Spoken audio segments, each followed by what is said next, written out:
Hi, magandang umaga sa inyo mga kasawi. Kamusta na po kayong lahat? Naway nasa mabuti kayong kalagayan at mag-iingat kayo palagi mga kasawi. At syempre ang tatlong sign na jugjug lang ang habol ng isang lalaki sa isang babae. Ang una mga kasawi is ayaw niya ng commitment. Ayan.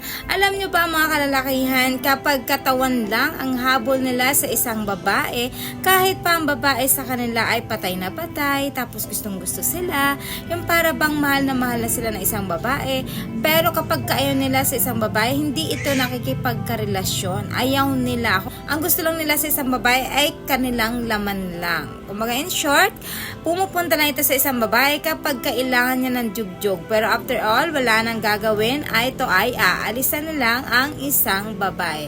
Ayan yung ating una na sign. Ang pangalawa mga kasawi is, pumupunta lang ito kapag kailangan niyang jugjugin. Ayan. Alam niyo ba mga kalalakihan, sad to say, kapag hindi nila gusto ang isang babae, pero ito ay nang init, dala ng katawan, ayan. Alam niyo ba, kahit di nila ito mahal, natitiis nila ito na makipagjugjugan sa isang babae kahit na wala itong nararamdaman.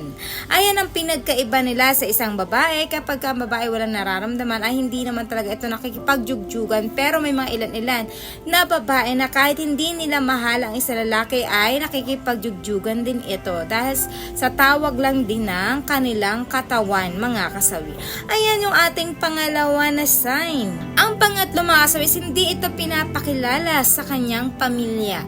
For example, hindi seryoso ang isang lalaki sa babae. Alam nyo ba, kahit paanong pilit ng isang babae na ipakilala mo sa iyong pamilya, kahit paanong sabi nito sa kanya, kahit pakilala sa mga kaibigan, ay hindi ito pinapakilala. Kasi nga, hindi naman talaga seryoso ang isang lalaki sa isang babae.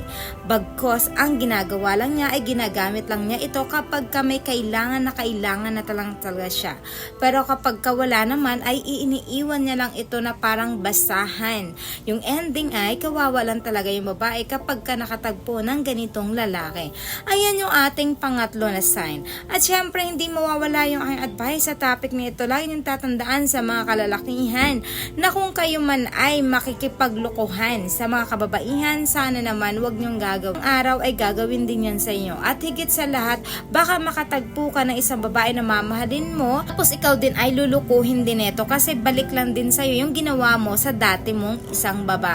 Kaya lagi mong tatandaan, kung ano ang ginawa mo sa kapwa mo ay babalik din ito sa iyo mga kasawi. Kung ayaw mong gawin ito sa iyo, ay wag mong gawin din sa iba. Yan lamang po mga kasawi yung aking advice. Maraming salamat sa patuloy na pagsuporta niyo sa akin, sa walang sawang pag-share at pag-comment. Sa mga hindi pa po nakapag-subscribe, pwede na kayo mag-subscribe, pwede na kayo mag-follow para updated kayo sa topic ko araw-araw.